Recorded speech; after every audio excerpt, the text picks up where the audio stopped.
aktiviti dalam rancangan majalah Moro. Saya Natasha Wu. Dan saya Isabel Evans. Ya kawan-kawan, sedar tak sedar kita sudah pun bersiaran sama berminggu-minggu.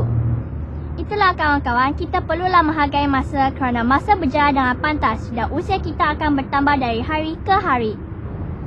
Manfaatlah masa kawan-kawan dengan melakukan perkara yang berfaedah seperti kami ni. Kalau kawan-kawan nak tahu, kami sedang melakukan aktiviti yang ekstrim iaitu go-kart. Inilah sukan kegemaran saya. Aktiviti ini merupakan aktiviti yang cukup popular di kalangan remaja seperti kita ni. Di samping memenuhi masa terluang, aktiviti ini juga dapat memerakas semangat kesukanan dalam diri kita. Betul tu, saya sering melakukan aktiviti ni. Ianya sangat mencabar dan yang paling penting sekali, ia menyeronokkan. Ya Isabel, apa pula tentang isu episod kita pada minggu ni? Baiklah, kalau Natasha dan kawan-kawan nak tahu, minggu ni kita akan ketengahkan isu lepak di kalangan remaja. Dalam proses perkembangan diri, kita perlu menitik beratkan harga diri. Melepak ni seolah-olah tiada harga diri, membuang masa dan boleh terjerumus ke kancah yang tidak sewajarnya. Isu tu lagi, pelbagai pihak asyik menonton tentang isu ni. Isu ni dah lama lah. Memang betul tu Natasha, walaupun dah lama dan ramai yang telah memberi reaksi tentang isu ni, namun masih ramai lagi golongan remaja yang melepak. Adalah tanggungjawab kita untuk bersama-sama mengajak kawan-kawan kita melakukan aktiviti yang lebih berfaedah. Baiklah, tanpa membuang masa lagi, mari kita sama-sama saksikan laporan mengenai lepak ini. Di tengah-tengah kerancakan warga kota bertungkus lumus mencari nafkah dan ilmu, ini pula segelintir kawan-kawan yang tidak mengendahkan waktu berlalu. Mereka membazirkan masa yang terluang dengan melepak sepanjang hari tanpa memikirkan kepentingan memenuhi masa untuk mencari ilmu sebagai bekalan di usia tua.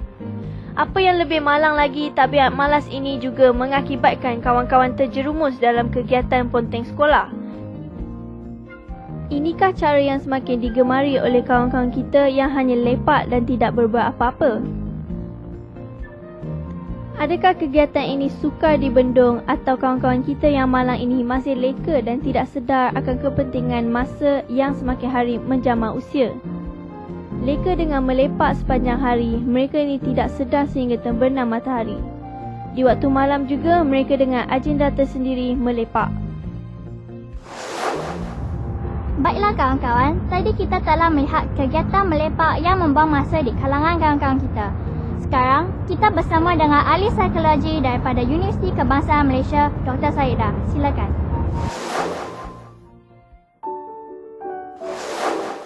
Lepak ni adalah satu tingkah laku yang menghabiskan masa tanpa melakukan apa-apa aktiviti yang berfaedah.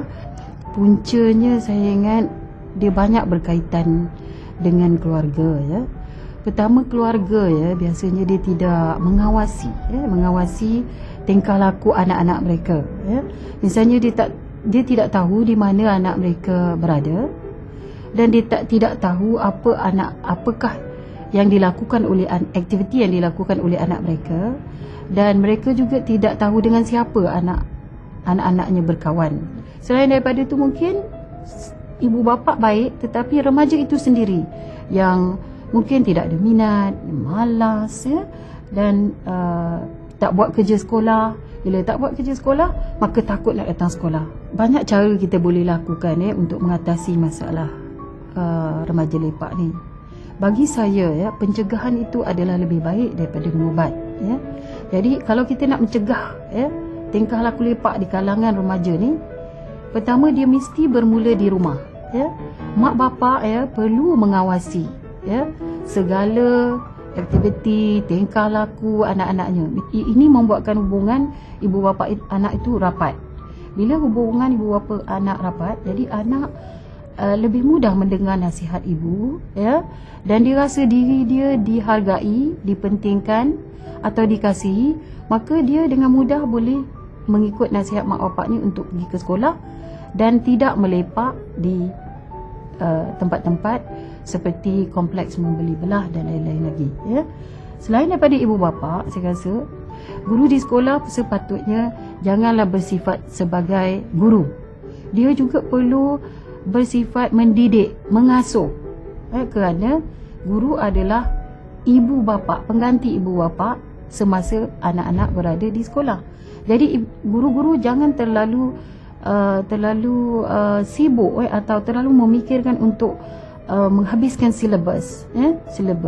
Jadi guru perlu ada sifat penyayang, sifat mengambil berat. Mereka mungkin kira masih mentah lagi, tak tahu nak bahagikan masa. Jadi mereka rasa lepak ni sebagai satu aktiviti untuk mendapat keseronokan. Mungkin sebilangan daripada mereka ni rasa tersesak duduk kat rumah kan. Jadi rasa melepak, hang around dan mengenal kawan-kawan tu dapat melepaskan tekanan. Di samping itu dapat daripada mengelak balik rumah kan. Kadang-kadang biasa budak-budak sekarang ni kalau nakal sikit apa marah-marah, jerit-jerit, pukul-pukul kan. Kalau sepanjang hari berada kat luar je, tak adalah kena teki-teki daripada ibu apa ke. Kita bertemu lagi kawan-kawan. Saya nak tanya dengan Isabel, apakah yang awak akan lakukan sekiranya awak tidak memahami sesuatu mata pelajaran? Perkara itu lazim berlaku di kalangan pelajar. Bagi saya, kawan-kawan seharusnya tahu sendiri bagaimana untuk atasi masalah ini. Sebagai contoh, saya pernah beberapa kali hilang tumpuan semasa cikgu memberi keterangan di sekolah. Sejak daripada itu, saya telah mengambil inisiatif untuk belajar dulu satu mata pelajaran tu sebelum cikgu mengajar. Jadi, dengan sedikit pemahaman mengenai suatu topik, cikgu tersebut akan menerangkan dengan lebih lanjut lagi semasa proses pembelajaran di sekolah. Selepas itu, saya akan lebih memahamilah, tiada masalah. Bagus juga formula awak tu. Maknanya awak telah membuat persedia awal dan memahami topik itu dengan lebih lanjut. Baiklah, bagi kawan-kawan yang sedang menonton tu, kawan-kawan bolehlah mengambil tip-tip dari kami untuk memahami sesuatu mata pelajaran dengan lebih mudah dan berkesan. Jika setiap minggu kawan-kawan ada menonton sketsa, minggu ini pula kami akan membawa kawan-kawan menonton sketsa yang lebih menarik lagi. Ya, saya sungguh seronok menonton sketsa pada minggu lalu. Di samping kita berhibur menonton, kita juga mendapat mesej dan nasihat berguna daripada jalan cerita tersebut. Bukan itu saja, melalui tayangan kisah ini, kawan-kawan dapat mempelajari tentang beberapa nilai murni yang perlu ada untuk membentuk pribadi kita pada usia remaja ini. Saya dah tak sabar lagi nak menonton sketsa pada minggu ni. Apa kata kita sama-sama saksikan?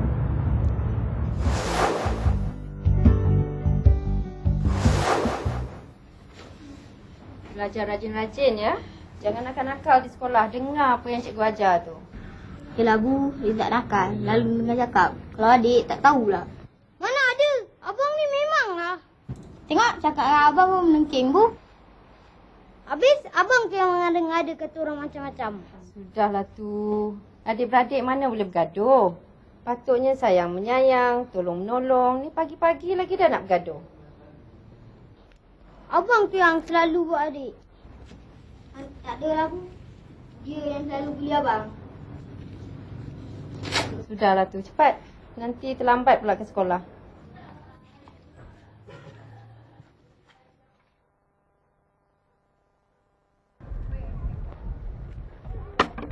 Apa ni Arif? Padan muka. Macam gelas sakit, bila terkejut. Arif ni memanglah nak cik pasal dengan abang. Kan mak dah cakap, adik-adik kan sayang menyayang.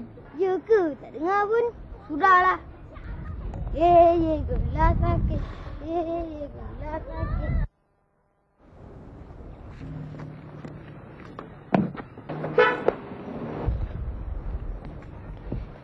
Ezrin, ada awak terjatuh ni. Mari kita tolong dia. Agaknya dia tercedera. Pedulikan dia. Memang patut dia jatuh. Balasan dari Tuhan. Betul tu. Nakal betul. Biar dirasakan. Bangun Arif, awak cedera tak? Bang, kaki Arif sakit. Gila pula menjadi anak gula sakit. Rasakan. Arif, lebih baik awak minta maaf dengan abang awak. Awak dah sakitkan hatinya dengan bercakap secara yang tidak sopan. Abang, saya minta maaf sebab sakitkan hati abang tadi. Arif dah menyesal sekarang. Maafkan Arif, bang. Itulah Arif, kita tidak boleh bercakap sesuka hati dengan orang lain. Cakap biar bersopan selalu dan jangan sakitkan hati orang. Pedulikan dia lah. Jom kita sekolah, nanti lambat kena pungut sampah. Jom lah. Ezrin, sampai hati awak. Badan ke? Saya menyesal. Saya betul-betul minta maaf, bang. Lain kali saya tak buat lagi. Janji.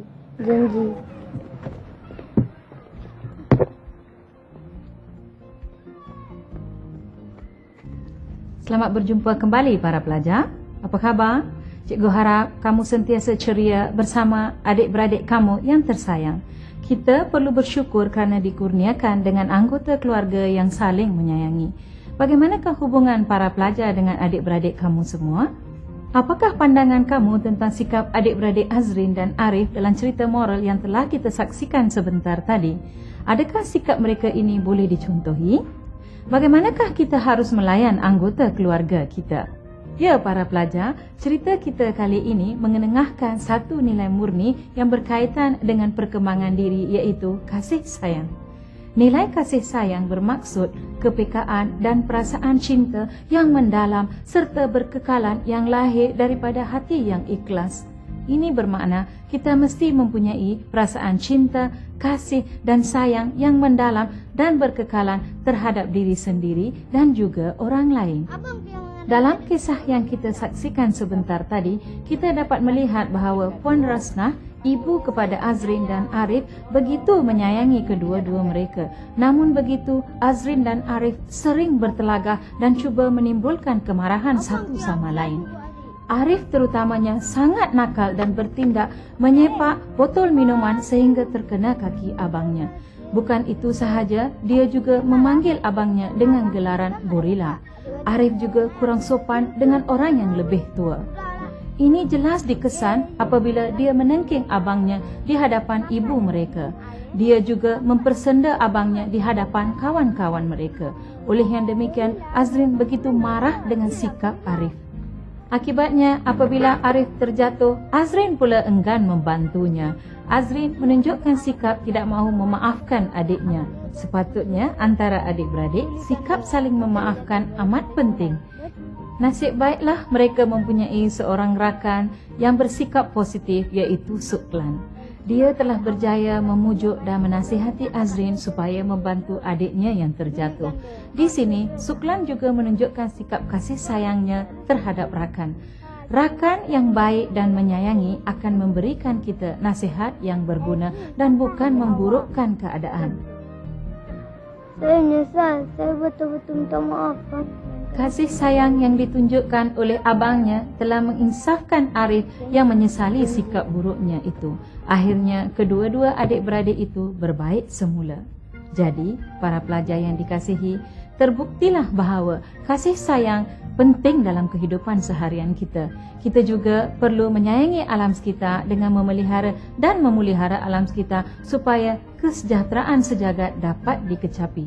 Baiklah, dengan pesanan tersebut, maka cikgu ingin mengucapkan selamat bertemu kembali kepada semua pelajar. Sehingga itu, jumpa lagi.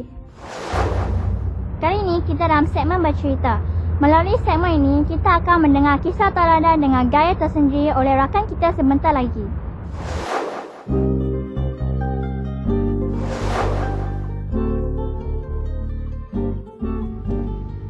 Apa khabar kawan-kawan? Nama saya Wong Aidi dan saya akan menyampaikan sebuah cerita daripada negara Rusia yang bertajuk Helang dengan Lebah. Seekor lebah sedang sibuk mencari madu daripada sekuntum bunga yang besar. Ia bekerja dengan memberi sepenuh perhatian. Seekor helang yang duduk berdekatan sedang memerhati gerak-geri lebah. Ia memandang rendah terhadap lebah itu dengan berkata, "Kalau dibandingkan dengan ketekunan dan kebijaksanaan kamu, kasihan kepada kamu kerana terpaksa membuat kerja-kerja yang susah ini. Kamu semua memang banyak bilangannya sehingga beribu-ribu ekor, tetapi terpaksa bekerja berkecah di dalam sarang sepanjang musim panas. Siapa yang boleh nampak bahawa kamu semua bekerja? Berapa ramai manusia yang menghargai kerja-kerja awam itu? Saya berasa sungguh hairan. Mengapa kamu semua rela bertungkus lumus seumur hidup?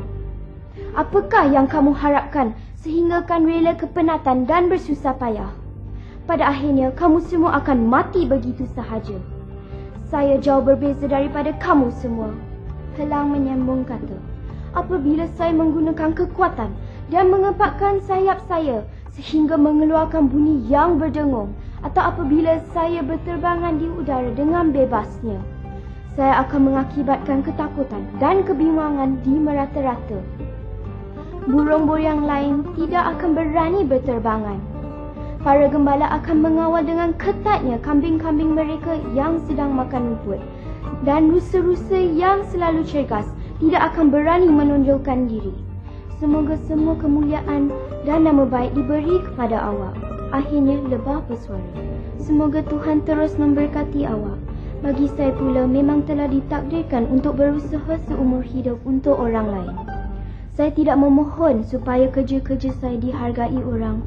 Namun, apabila saya nampak sarang yang kami semua bina bersama atau melihat adanya setitis madu antara yang banyak itu adalah hasil kerja saya sendiri. Itulah kenikmatan dan hiburan bagi saya. Kawan-kawan, nilai moral yang dapat kita pelajari ialah ada segolongan orang yang memilih untuk bekerja dan bersusah payah tanpa diketahui orang. Mereka rela bertungkus lumus tanpa menerima sebarang ganjaran. Malah tidak ditunjukkan atau dimuliakan orang asalkan dapat memanfaatkan orang ramai. Baiklah kawan-kawan, apakah maklumat untuk segmen breaker kita kali ini? Sama-sama kita saksikan. Nama sebenar beliau ialah Teuku Zakaria bin Teuku Nyak Putih. Beliau lahir tepat pada pagi Aidilfitri di Pulau Pinang. Beliau telah menyanyi dan menghasilkan banyak lagu, tetapi yang paling dikenali adalah kira-kira 250 buah. Antara filem lakonan dan arahan beliau yang terkenal ialah Sumpahan Orang Minyak, Panca Delima, Bujang Lapuk dan dalam masa 9 tahun di studio telah mengeluarkan 18 buah filem. Beliau meninggal dunia sebagai legenda perfilman Melayu. Beliau ialah Tan Sri P. Ramlee.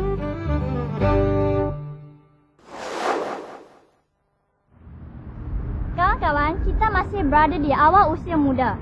Banyak pesanan daripada orang-orang terdahulu sebagai peringatan kepada kita untuk menempuh banyak dugaan dan rintangan yang bakal menjema dalam kehidupan kita.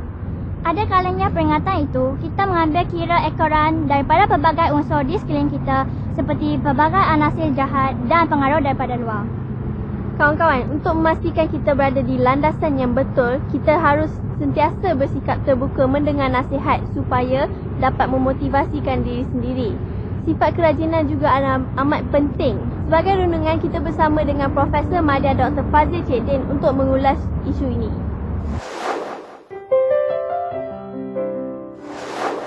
Kerajinan adalah merupakan sesuatu usaha ataupun merupakan satu tingkah laku yang dilahirkan oleh seseorang manusia, terutama pelajar, di dalam menunjukkan bagaimana keadaan diri, semangat dan juga ketekunan yang ada dalam dirinya, menggambarkan kecekalan, kegigihan, dedikasi dan berdaya maju yang perlu dilakukan pada setiap masa. Dan kerajinan bukannya bersifat berkala-kala, adik-adik. Sesungguhnya kerajinan mesti bersifat berterusan, iaitu kita mesti mengekalkan kekuatan untuk nak menunjukkan ketekunan kita, nak menunjukkan dedikasi kita, nak melakukan sesuatu perkara pada jangka masa yang sangat panjang. Itu adalah kerajinan. Baik, kenapa kerajinan ini penting? Kerajinan ini adalah sesuatu yang sangat penting sebenarnya kepada anak-anak, terutama adik-adik di tingkatan 1, 2, 3 ni.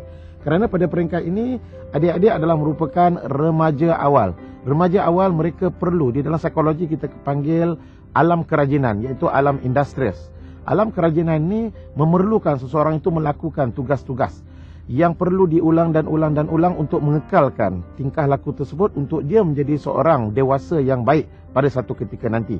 Jadi itulah kepentingan yang paling-paling diperlukan oleh anak-anak pelajar, iaitu kerajinan. Selain daripada situ, kepentingan kerajinan juga akan membawa kita untuk nak meneroka ilmu dan juga meneroka kemahiran dan juga mencari pengalaman-pengalaman. Kerana untuk nak menjadi seorang manusia yang begitu bagus, contohnya seorang warga negara yang begitu baik, kita mesti ada ilmu yang banyak, kemahiran yang banyak dan juga pengalaman yang banyak.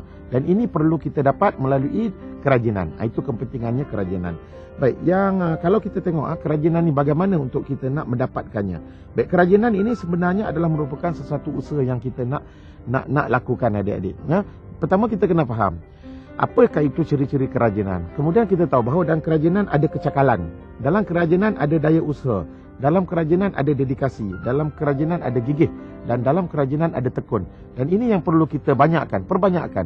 Mula-mula kita banyakkan pada peringkat diri kita. Lepas tu kita cuba bersama-sama dengan rakan-rakan yang lain dan mengajak mereka sama-sama rajin dengan kita. Dan apabila kita hidup dalam suasana yang rajin, alam yang rajin, kita akan menjadi seorang yang rajin. Akhir sekali, bagaimana kita nak mengambil kerajinan ini untuk kita nak terapkan di dalam masyarakat seharian. Jadi adik-adik boleh melakukan ini. So, contohnya kan, untuk nak menjadi seorang yang rajin, kita mesti ada kecekalan. Kecekalan yang macam mana? Cekalan dekat sini merujuk kepada keberanian. Keberanian untuk meninggalkan benda yang seronok kepada benda yang tak seronok. Apa yang seronok? Mungkin yang seronok kita tonton televisyen. Kita bermain-main dekat luar sana. Kemudian mak kata, Along ataupun Ameng angkat kain dekat jemuran. Jadi Along ini akan pergi untuk mengambil kain dengan meninggalkan televisyen yang dia sedang tonton. Dan setelah kita lakukan kecekalan ini, kita mesti ada jaya usaha.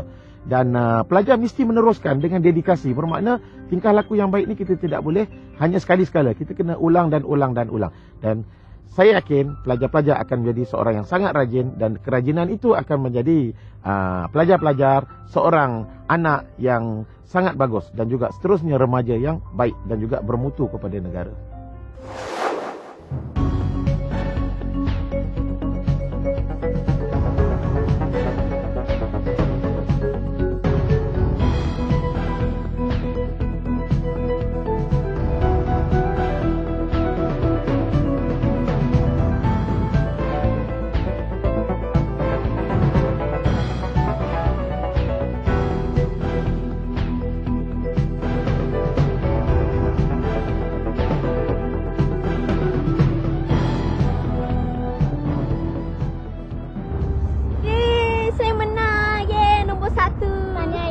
Terima kasih. Sememangnya aktiviti macam ni lah aktiviti kegemaran saya. Natasha tak sangka ya di negara kita ni banyak disediakan kemudahan rekreasi dan sukan untuk masyarakat, terutamanya khasnya untuk remaja seperti kita yang ingin meluangkan masa. Betul tu, gunakanlah kemudahan kita semula sepenuhnya dan saya menyeru kepada kawan-kawan supaya jangan melepaskan peluang untuk melakukan aktiviti yang berfaedah untuk meluangkan masa. Ya, kita dah seharian berada di sini. Sedar tak sedar, pusing-pusing kat litar ni, kita dah pun berada di penghujung rancangan. Kita berjumpa lagi dalam rancangan Majalah Moral